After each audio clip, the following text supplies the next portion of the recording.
क्या dragon babies चीन के जनसंख्या संकट को ठीक कर देगा? चीनी कैलेंडर के अनुसार 2024 ड्रैगन का वर्ष है और स्थानीय लोगों का मानना है कि इस दौरान अधिक जन्म दर्ज किए जाते हैं। चीन में लोग उम्मीद कर रहे हैं कि 2024 में गिरती जन्म दर से कुछ राहत मिल सकती है, जिसने देश को साल भर परेशान किया है। कारण यह ड्रैगन का वर्ष है, जिसे बच्चे पैदा करने के लिए बहुत अनुकूल वर्ष माना जाता है। फाइनेंशियल टाइम्स की एक रिपोर्ट के अनुसार माता पिता अपनी संतानों के जन्म का समय शुभ राशि के अनुसार निर्धारित करने का प्रयास करते हैं। आउटलेट के अनुसार उत्सुकता से प्रतीक्षित वर्ष आधिकारिक तौर पर 10 फरवरी को शुरू होगा, जब निराशाजनक आर्थिक दृष्टिकोण, वृद्ध समाज और कोरोना वायरस महामारी ने चीन की जनसंख्या को 2023 में लगातार दूसरे वर्ष गिरावट की ओर धकेल दिया। एफटी ने कहा कि राष्ट्रीय मृत्यु दर भी तेज हो रही है,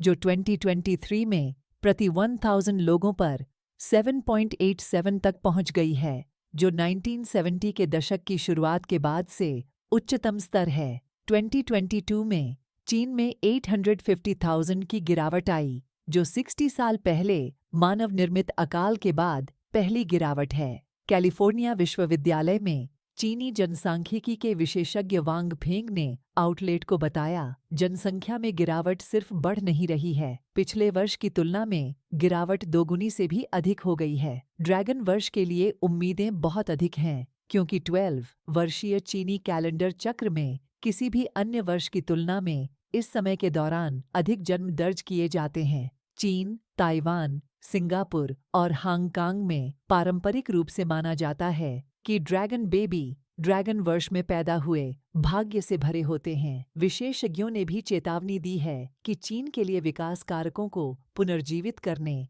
और रण अपस्फीति सर्पिल से बचने के लिए 2024 महत्वपूर्ण होगा। एफटी ने अपनी रिपोर्ट में चीन के राष्ट्रीय सांख्यिकी ब्यूरो का एक ग्राफ संलग्न किया है, जिसमें ड्रैगन के वर्ष में जन्म दर में मामूली उछाल दिखाया गया है। हालांकि विशेषज्ञों को संदेह है कि क्या इस तरह के अंधविश्वासों से चीन में स्थिति में सुधार होगा। वांग ने कहा, अतीत में शुभ राशि वाले वर्षों में अधिक जन्म हुए हैं, लेकिन युवा लोगों के बीच निराशावादी आर्थिक दृष्टिकोण और निराशावाद को देखते हुए मुझे संदेह है कि हम इस साल एक उल्लेखनीय उछाल देखेंगे। कुछ लोग ऐसे ही विचार भी व्यक्त कर रहे हैं। शंघाई में काम करने वाली 30 वर्षीय डोरा गांव ने कहा कि वह अपनी वित्तीय स्थिति में एक बच्चे को पालने के लिए पर्याप्त आश्वस्त महसूस नहीं करती हैं।